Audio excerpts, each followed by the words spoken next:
President Trump has taken to Truth Social, unsurprisingly, where he has declared, there are reports that Iran is charging fees to tankers going through the Hormuz Strait. They better not be, and if they are, they better stop now. President Donald J. Trump.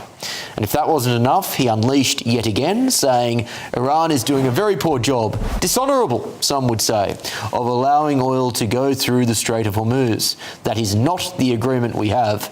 President Donald J. Trump. With me now is Middle East policy analyst Harley Lippman. Harley, thank you for joining us. It could be perceived that those last messages indicate a level of frustration from the president that he is not getting his way. Indeed. The press worldwide seems to be suggesting that Iran has trumped Trump, for lack of a better term. And he's unhappy about that. And it's just more complicated than that. It really depends on how you define success with this ceasefire. On the one hand, I know what Iran is saying. They're saying that what they got out of this war is they're the terrorist tollkeeper of the Strait of Hormuz. And what your viewers need to keep in mind is that this is an internationally recognized free waterway. It's not a man-made canal like the Suez Canal that's within Egypt's sovereignty that does charge tolls. Iran has no right to an international waterway. It's like the United States charging countries to come across the Atlantic Ocean when it gets close to the United States. It would be as ridiculous as that. And that would make the world hostage to Iran. And that would be a big victory for Iran and a big defeat for the United States.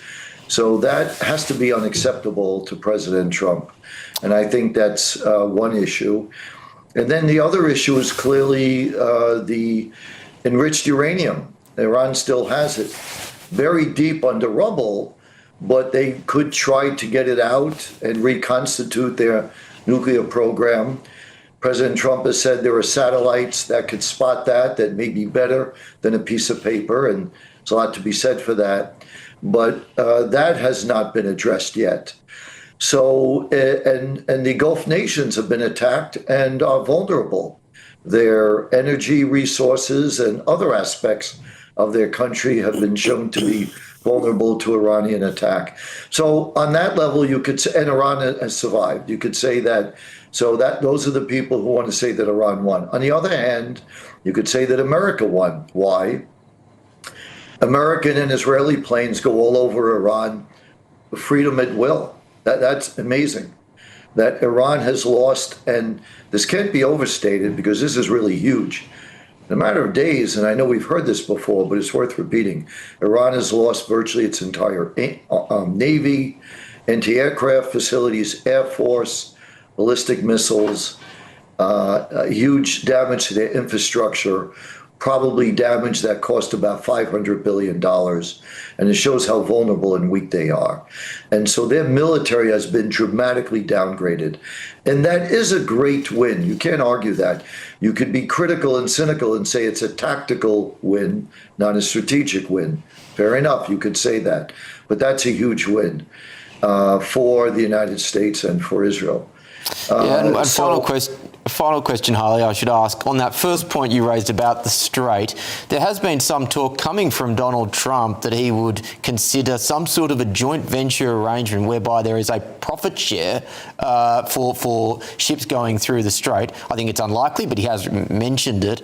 Surely that is something which is going to your analysis of an open waterway, something which is both, which should not take place, particularly when you consider where that money for Iran would end up going. No, I agree. I mean, I'd be surprised if that would happen. What I thought would have happened was one of two things. Either you seize Iranian oil and you could keep it on hold for reconstruction in Iran, and go follow the money. This is what funds their ability to attack other nations and use their proxies. And that could break them. They're teetering anyway. Or you land troops on the shores of the Strait of Hormuz, which is costly and risky, but to ensure that they cannot damage oil tankers. The problem is that for the United States, and this is where Iran has a big advantage, they are watching and learning from the United States domestic opposition. They know there are midterm elections. They know President Trump has said that this would be a short war, and they fully are exploiting it. They're masters at this. When Trump says that the war is going to last only 6 weeks, all Iran's rulers have to say is, hey guys, hunker down, we'll be fine, just hang in there for 6 weeks. And Iran just has to hold out. So that puts the United States at a big disadvantage in fighting a war.